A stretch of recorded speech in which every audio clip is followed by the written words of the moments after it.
เขาจะได้อะไรถ้าเขาทำแบบนี้ทุกวัน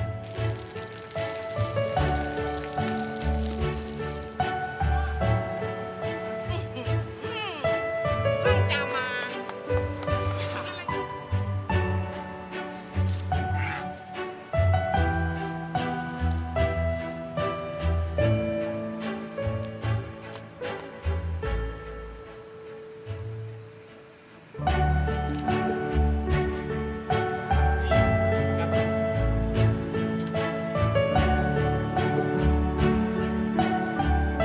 เขาจะไม่ได้อะไรเลย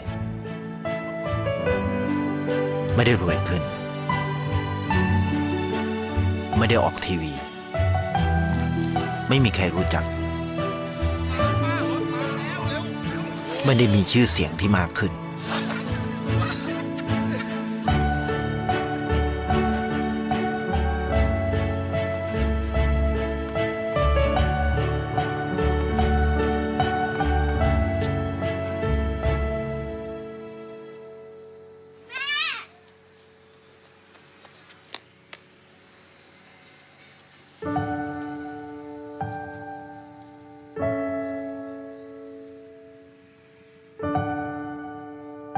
เพราะสิ่งที่เขาได้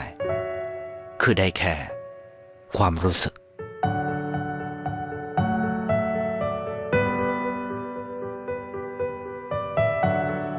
ได้เห็นความสุข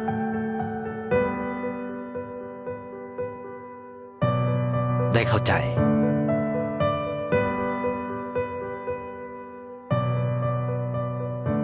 ได้ความรัก ได้ในสิ่งที่เงินซื้อไม่ได้ ได้โลกที่สวยงามกว่าเดิม